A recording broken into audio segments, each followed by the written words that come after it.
If I could go back in time and whisper one thing to my 30-year-old self, I wouldn't say buy Bitcoin. I'd say slow down, breathe, and listen, because what you don't know yet might matter more than what you think you do. Today, I'm sharing 10 things I know now that I wish I truly understood back then. When I was younger, I needed to be right about everything. In arguments, in relationships, at work, I fought hard to win. I confused being right with being strong. But with age I learned peace feels better than victory, because winning the point often costs you your energy, your calm, sometimes even people. Not every disagreement needs a reply. Not every opinion needs a defense.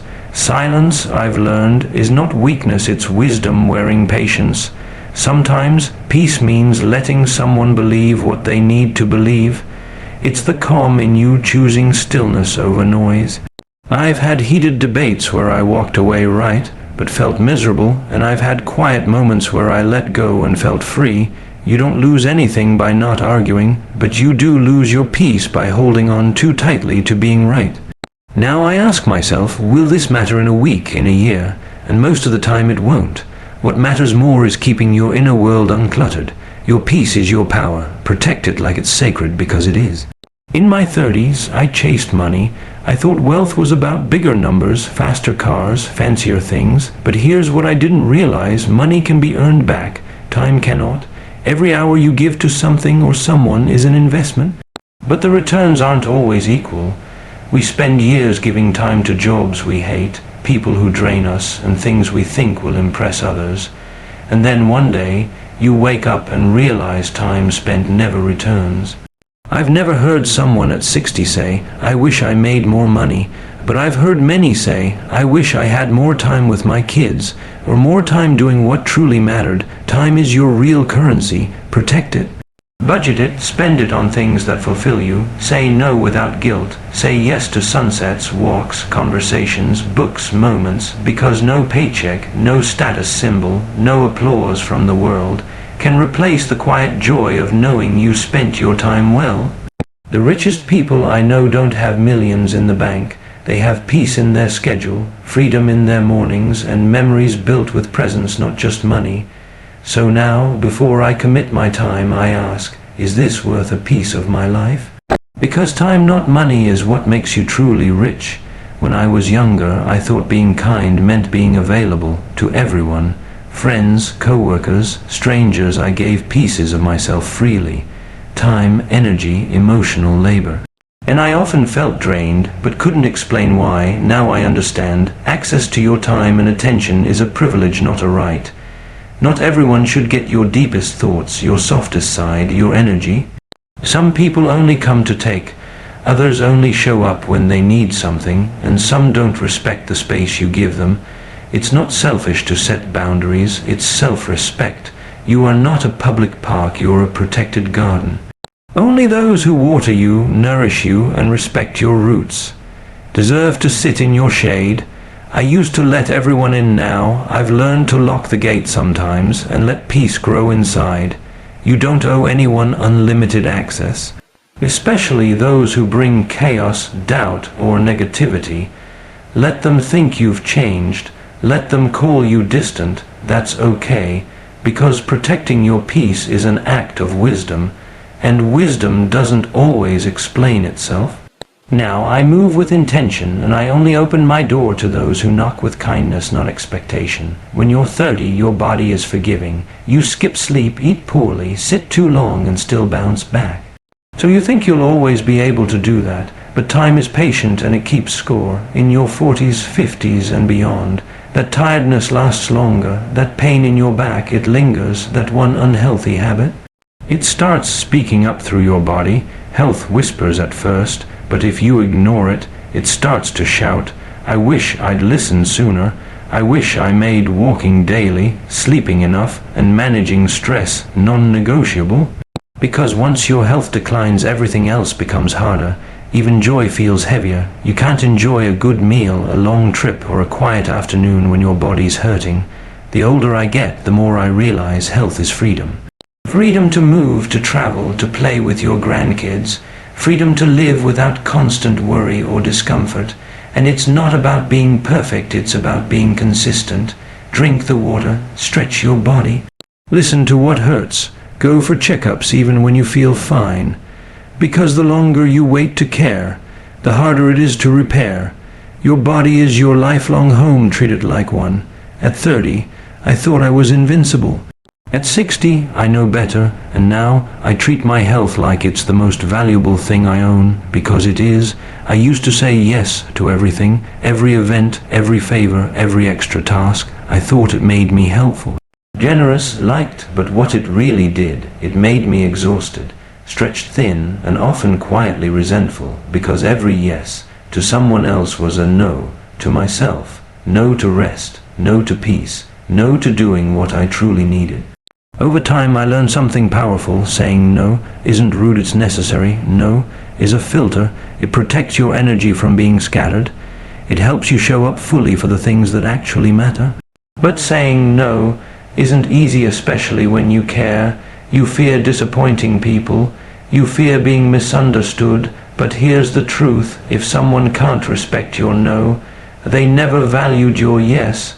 Now I choose wisely. Not everything needs my presence. Not every invite deserves my time.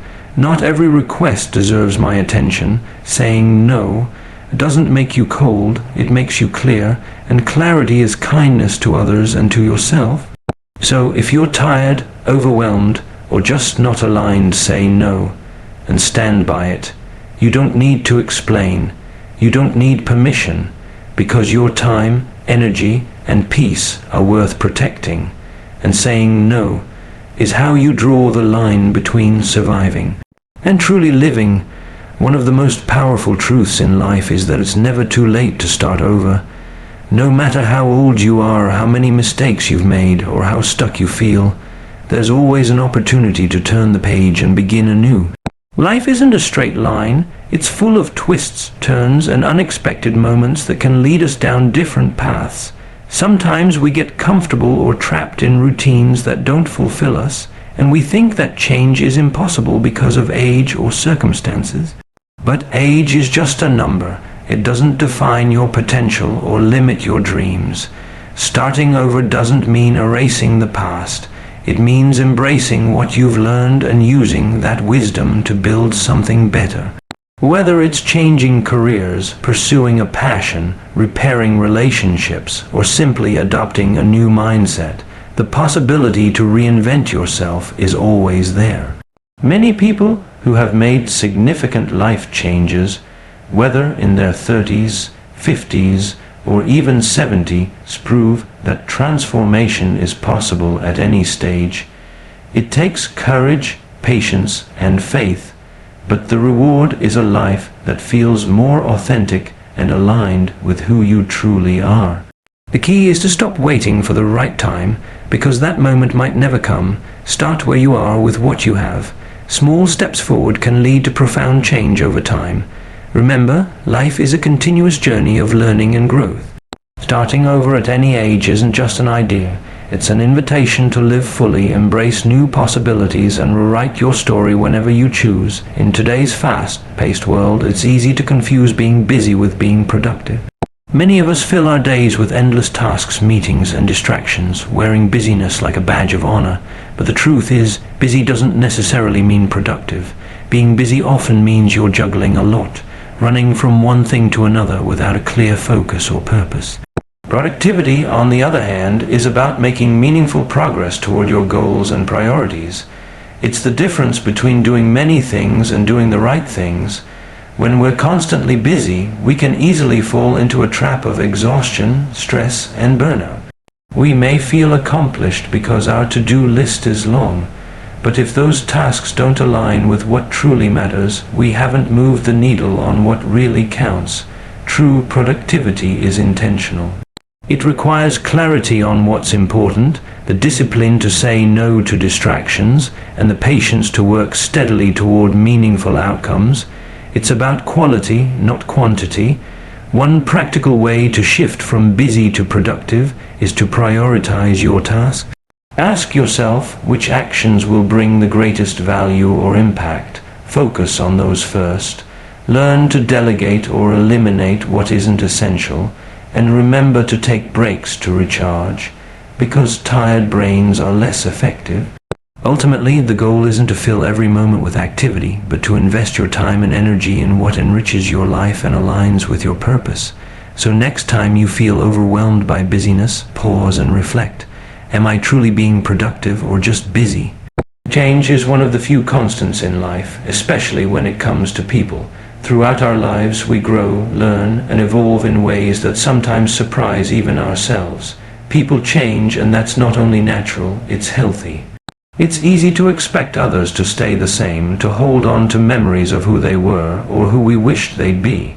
But the truth is, everyone is on their own journey, shaped by experiences, challenges, and time. Change reflects growth, new perspectives, and sometimes healing. Accepting that people change means embracing impermanence. It means letting go of rigid expectations and making space for transformation. This can be difficult, especially in relationships where change might bring distance or discomfort, but resisting change often causes more pain than accepting it. When we allow ourselves and others the freedom to change, we create room for deeper understanding and compassion. We recognize that evolving beliefs, attitudes, and behaviors are part of being human. Sometimes change brings people closer, other times it teaches us when to let go. Change doesn't erase the past or the memories we share. Instead, it adds new layers to our stories and challenges us to grow alongside others or within ourselves. It reminds us that life is about learning and adapting, not staying stuck in one version of who we were. So, when you notice someone changing or you find yourself shifting in unexpected ways, remember that it's okay. Change is a sign of life, growth, and the beautiful complexity of being human. In a world that often celebrates problem, solving, and control, it's easy to fall into the trap of thinking we must fix everything, every situation, every relationship, every challenge. But the truth is, you don't have to fix everything or everyone. And that's okay. Sometimes we carry the heavy burden of responsibility for others' happiness or success. We jump in to solve their problems, hoping to make things better. While this comes from a place of care, it can quickly become exhausting, overwhelming, and even counterproductive. Not everything is within your control, and not every problem needs your solution. People need space to grow, learn from their own experiences, and sometimes struggle. Trying to fix everything can unintentionally take away their opportunity to find their own path and strength. Accepting that you can't and don't have to fix everything is an act of self-care and respect. It means recognizing your limits and honoring your own well-being instead of burning out trying to carry the weight of the world. This doesn't mean you stop caring. Compassion and support are still important, but they don't have to come with the pressure to fix or control outcomes. Sometimes the greatest gift you can give someone is simply to listen, be present, and offer your understanding. Remember, life's challenges are part of growth, for you and for others. Trust that people have their own resilience and capacity to heal and change just as you do. So breathe, release the need to fix it all, and allow space for life's natural flow. You're enough as you are without having to solve every problem. In a world that constantly clamors for our attention, happiness often feels like a distant, elusive goal. We chase after big moments, loud successes, and constant excitement, believing that these will bring us joy. But true happiness isn't found in the noise, it's found in the quiet. Happiness is the gentle moments of peace in the early morning light, the calm in a deep breath, or the simple contentment of being present. It's not the rush of constant activity or the applause of others. It's a soft, steady feeling that comes when we slow down and listen to ourselves.